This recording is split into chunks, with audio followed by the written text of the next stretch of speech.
Good morning all of you. Twelfth maths के अंतर्गत हम लगातार बात कर रहे हैं इंटीग्रेशन का। हमने विभिन्न वीडियो के माध्यम से ये देखा कि कोई भी फंक्शंस होते हैं उनका इंटीग्रेशन किस प्रकार से किया जा सकता है। तो आज के वीडियो में हम कुछ विशेष प्रकार के क्वेश्चंस को लेने जा रहे हैं। जैसे एग्जांपल के तौर पे I is equal to e raise to a x cos b x.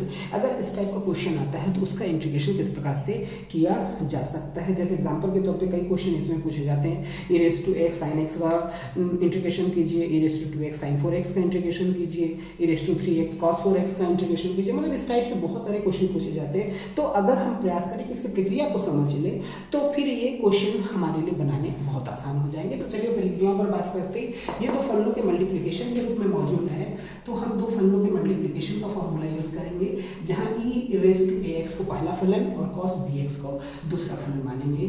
तो e raise to a x cos bx dx minus d by d x e raise to a x cos b x d x.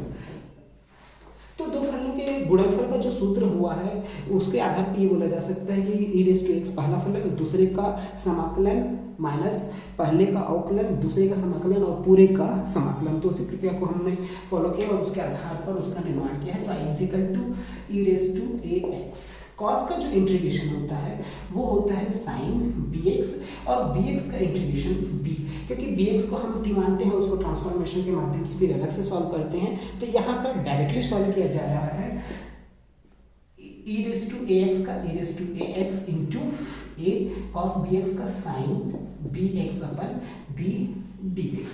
तो वास्तव में ये b अपन में क्यों transfer हुआ, a into में है कि b डिवाइड में है, इनको समझने के लिए हमारे पुराने वीडियोस को देखना आवश्यक होगा। तो हम डायरेक्टली यहाँ इंटीग्रेशन को शो कर रहे हैं। चलिए बात करते हैं आगे। तो यहाँ से e raise to a x sine b x upon b minus a upon b e raise to a x sine b x d x. यहाँ पर फिर से हमारे पास इंटीग्रेशन मौजूद है। हम यहाँ प्रयास करेंगे फिर से इसको इंटीग्रेट करने का। तो I e raise to a sine b x upon b minus a upon b.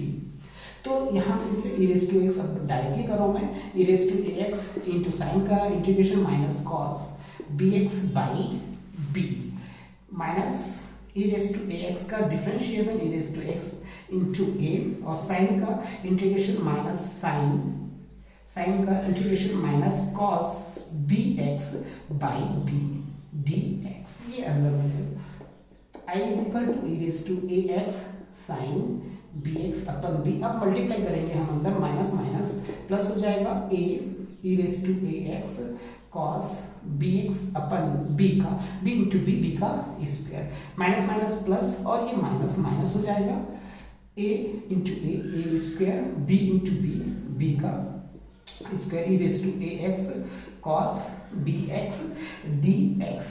तो जो हमारा क्वेश्चन है फिर से एक बार रिपीट हो जा रहा है, e raise to x cos b x फिर से आ गया। तो हम e raise to a x cos b x को आई मान सकते हैं। तो यहाँ पर अगर हम ऐसा करते हैं तो आई इज इक्वल टू यहाँ पर हम लघुत्तम ले लेते हैं बी स्क्वायर और बी स्क्वायर लघुत्तम लेने पर बी मल्टीप्लाई होगा तो ऊपर गुणा हो जाएगा b e raise to a x sine b x plus a e raise to a x cos b x minus a square upon b square into i e raise to a x cos b x की जगह हमने I transfer किया और इसको इस बार पूरा transfer कर देते हैं। तो I plus a square upon b square into I which is equal to, अब यहाँ पर हम देखें तो e raise to a x दोनों में कॉमन है, तो अंदर में बचेगा b sine b x plus a cos b x upon में बी स्क्वायर।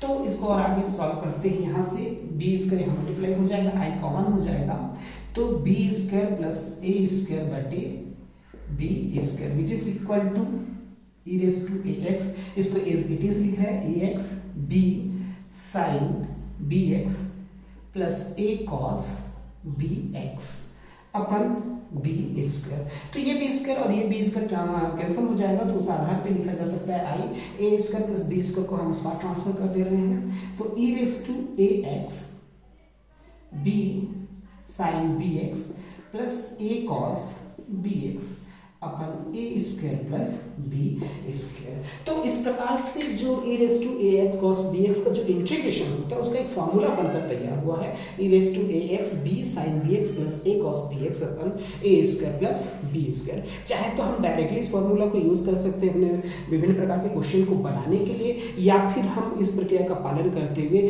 किसी भी प्रकार के क्वेश्चन को सॉल्व कर सकते हैं।